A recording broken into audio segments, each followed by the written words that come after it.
Hello everybody, welcome. How you guys all doing today?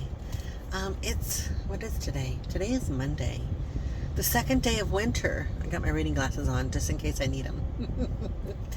Oh my gosh. Welcome to Dragonfly Caregiving Chronicles with Carrie, and I am Carrie. I have something I want to talk to you about today that I think a lot of caregivers experience. At least I've experienced it quite a bit lately. But I don't always know how to put it into words. It's when you and the person you're caring for are not living in the same reality. I know, right? You ever have that where the doctors have said A, B, C, and you're understanding it, you're doing all the homework, and your loved one goes, I don't think so. I'm just fine.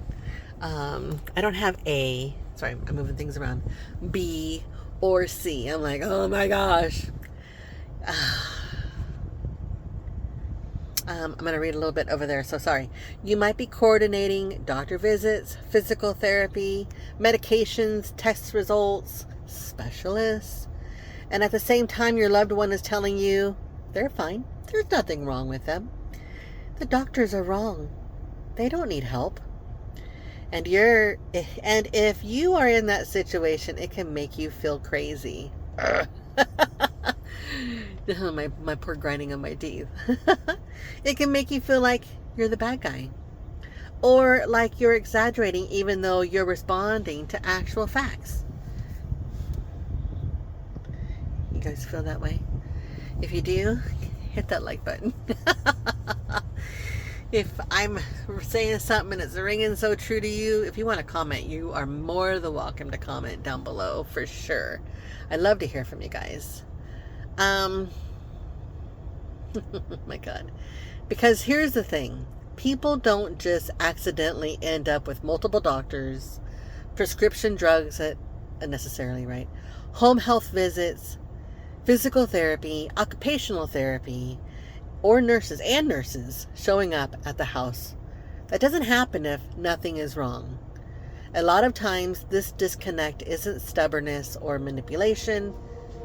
It's just fear, I think. I'm thinking it's fear. That's why I wrote it down. Denial can feel safer than accepting that your body is changing or that life looks different now. But when you're the caregiver, you're the one holding reality. You're the one tracking appointments, watching for safety issues, learning medical language, and adjusting the house, the schedule, and your own life. And that can feel incredibly lonely, especially when the person you're caring for can't or won't meet you in that reality. If you're dealing with this, it doesn't mean you're controlling. It doesn't mean you're dramatic. It doesn't mean you're doing something wrong. It means you are responding to facts, plain facts that everybody else is on the same page with, and they're responding to fear. One of the hardest things to accept is that your loved one may never fully see the situation the way you do, and caregiving often becomes about learning how to care without needing their agreement. That one's difficult for me. That one's been difficult for me for the last couple of months. But now I finally get it. I'm like, oh my God, it took me a couple of months, but I think I'm there. If this resonates with you, just know you're not alone. Remember to breathe. We need to breathe. You're not imagining things. If you were, the doctors wouldn't be saying the same things that you're hearing, and the nurses wouldn't be showing up, and all the other things wouldn't be lined up, on your side, I guess, right? It's not really your side, but just validating the truth. And you're not failing because you see what others... You're not failing because you see what your loved one can't. You can say that,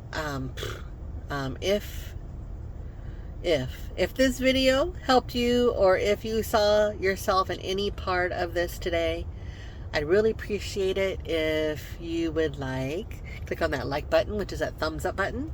If you want to subscribe, that would be great, because once I hit like 50 subscribers, I can go live instead of posting videos. Do you see that palm tree up there above my head? That is cool. I'm in Florida, if anybody's wondering. I'm in my tank top. There's no snow here. It is 80. No, it's 77 degrees right now with like 58% humidity. Not too bad. Anyway, so if you want to subscribe, yes, if you haven't already, great, do it. It's free. There's no cost to subscribe. It just, when you subscribe, then you learn when I post something again. Like when I post something, you'll be alerted. I think you might be alerted via your email, whatever you have set up. And then if you like this page, it's great too. If you have someone you know who might be a caregiver now or in the future and might get something out of this, feel free to share it. That's okay too. You can copy or share this this video out for definitely. I would love it. This channel, I'm trying to make it just about real caregiving, real experiences. So from my experiences, but probably you probably have experienced these things as well, and not feeling so alone in it. Definitely. Let's see, I already said like and subscribe. If you know someone else who's struggling with their loved one and doesn't see what they see, please share this with them. Sometimes just knowing you're not alone makes a big difference. And that's why I'm doing this for sure. Let's see, I gotta find the one with the medications, because that one is too. I gotta find the medication. Hold on. Let's find it. Let's find the medication one. I was gonna do two different ones, but we're gonna talk about medications next. Because that's another thing about this thing. This fear is like,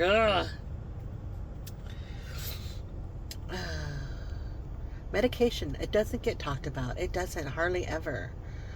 In many caregiving situations, the issue isn't that medication hasn't been prescribed. It's that the person you're caring for doesn't take it. Or only takes some of it. Or decides day by day what they believe they need. And that sort of goes hand in hand with not believing. Like my mom has kidney issues and now a heart issue. I mean, they go hand in hand. And she has different medications for both of those different issues. And she has medication for like pain and medication for muscle relaxer. That don't really work, but she has that. I don't know, she has like maybe 8 different medications now. And she's not taking them. She did for a bit, then she stopped because she don't have those issues. Why is she taking them? I'm like, oh my God. And very often the reason sounds something like this: there's nothing wrong with me. I don't need that.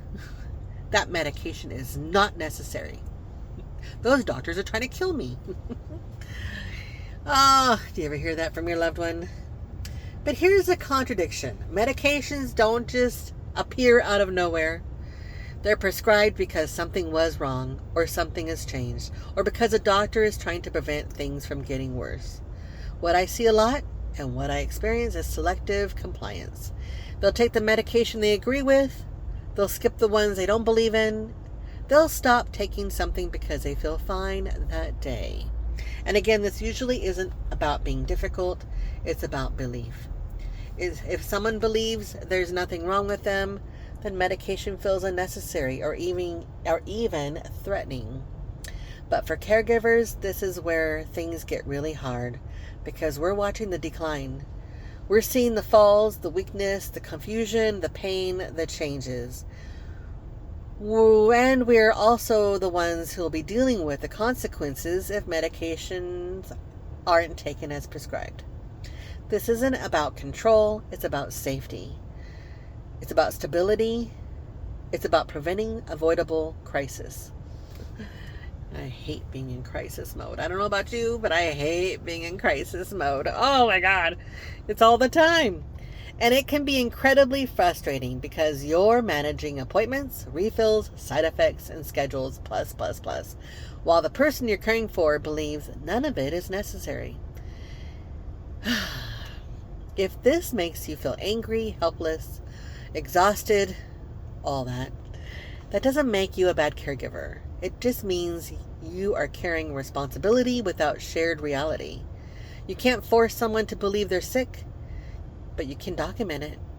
You can communicate with doctors, and you can do your best to create structure around medication, even when the belief isn't there. And sometimes part of caregiving is accepting that compliance may never be perfect, even though the need is real. If you are dealing with medication resistance, you're not alone. There's so many of us dealing with it. You're not imagining the risk, and you're not failing because you can't convince someone that their body has changed. If you feel comfortable, share your experience. Medication struggles are more common than people admit, and talking about it matters. That's for sure. Yeah, it's just crazy. I mean, even going on to, let's say, part 3 of that, medications. We have a specialist who has prescribed a couple of medications that we're not even able to get.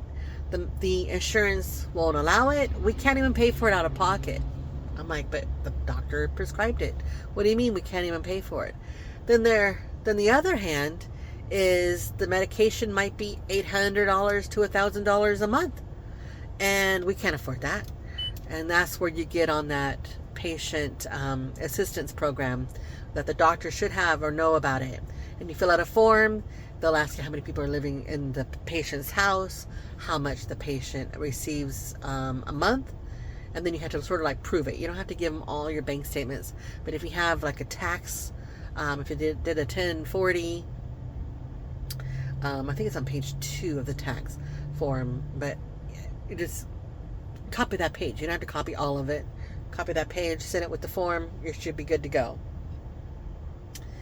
I think my mom makes just over $3,500 a month, just to give you a rough estimate. And so I thought for sure she wasn't going to qualify, but she did. She qualifies for her kidney medicine. Now there's some heart medicine, but neither here nor there. She won't take it, so because there's nothing wrong.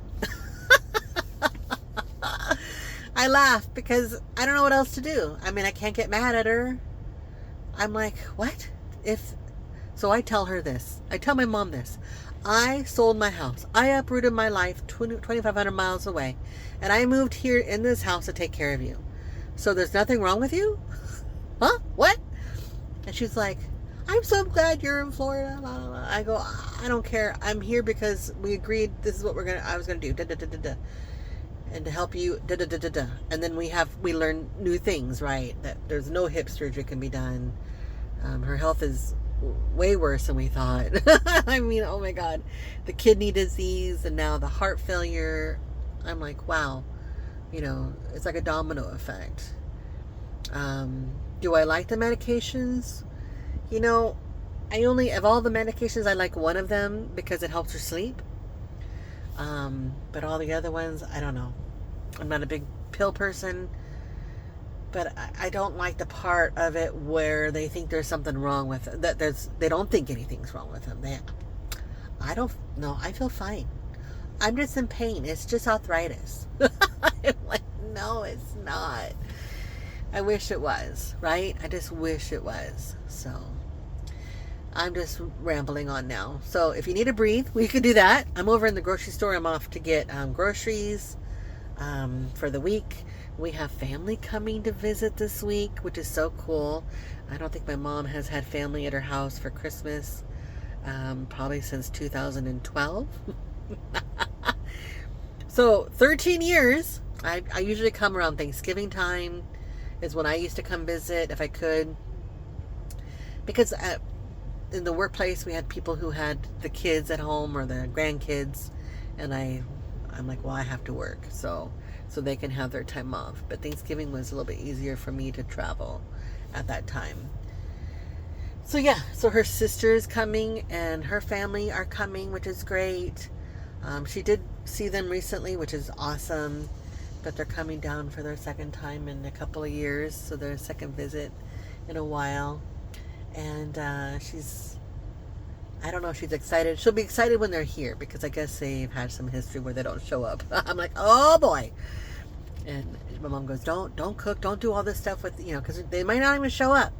I said, Mom, I love to cook. I do. I love to cook the Thanksgiving dinner. I love to cook the Christmas dinner, and more of a, it's not really dinner, it's lunch, right? So I told my aunt it'll be ready at 12. They're very picky eaters.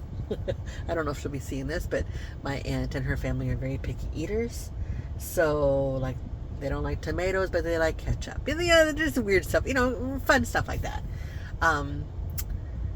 They don't like mustard, but then the other one likes mustard. And I'm like, whatever.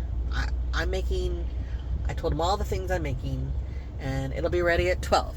So to be ready to eat at 12 if they want to come eat. Because that's when we'll be eating, is at 12. That's sort of when my mom will be up, I hope. And if they want something else other than what I allocated, then let me know.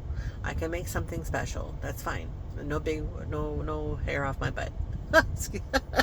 And then she asked what she could bring, and I said just bring whatever you want to drink, because we don't really drink sodas, and I know they drink like Diet Pepsi, and I'm not going to buy Diet Pepsi for them to come and enjoy it for once in a while. So I'm like, bring whatever you want to drink, and I got the food covered, unless she wants to bring something food wise. But yeah. So what are you doing for Christmas? Do you do anything? I know that in a few years I'll probably won't want to cook anymore, because things happen, right? I used to cook all the time. Oh my God, I remember when I first moved out of the house, and we were all about the Fort Ord, the military base. And my roommate and I, we would open up our house and do like a potluck. We'd make all the big stuff, and then people can bring whatever. And we'd have a potluck for all the guys that we knew, the people and girls that we knew who couldn't go home for the holidays. That was so much fun. That's where it all started. And then when my husband died, I stopped. Cold drunk, I stopped. And then Black Friday blend off came about, and I'm like, what is this? What are we doing? And my friend Sam's like, we're going, I think it was her house at the time, but we would rotate houses every year. So one time it was at Sam's house, and one time it was at my house, one time it was at Vicky's house, and sometimes it was somewhere else. And there'd be a row of blenders, and we'd have a blend off, whatever we decided the drink was of the day. Yeah, that was crazy. We'd have to walk quite a bit to sober up. Well, I walked quite a bit to sober up. That was fun. And then eventually I got back to cooking again. Thankfully, it's not like 2 meals. I used to cook breakfast, and I would make the meal, but now I don't really do breakfast. I sort of integrate it all together. So if we want to do eggs and German sausage and the works, then I can do that, and pancakes, but just the meal is normally what I do now. What do you do? If you don't do it anymore, what did you do? And if you don't do it anymore, what do you do now? Yeah, what do you do now? What are you doing for Christmas? I can't believe Christmas will be here in just a few days. Whew. I'll be posting another video. I do have something else I want to share, but like I said, I'm in the parking lot of Aldi's, which is like a Trader Joe's. I'm over here to get the vegetables and fruit and whatever else I can find. And then I have to go to, I think, Publix or somewhere to go play the Powerball, because the Powerball is pretty high, I hear. So I'll be doing that here pretty soon. Tonight, before I go home. All right, you guys, you have a wonderful evening. Thank you so much for hopping on. Be sure to like this post, this video, if you don't mind. People are just staring at me like, what is she doing? Who is she talking to? I'm talking to all of you. Oh my gosh. Yeah, so I appreciate you guys. I appreciate you. Merry Christmas if you guys don't hop on until Christmas again. But I will try to post another video on something that I was thinking about. I wrote a whole bunch of stuff. So I will do that video probably, if not tomorrow, then Wednesday. Maybe when I'm cooking. I forgot what it was on, but it's on. It's really good.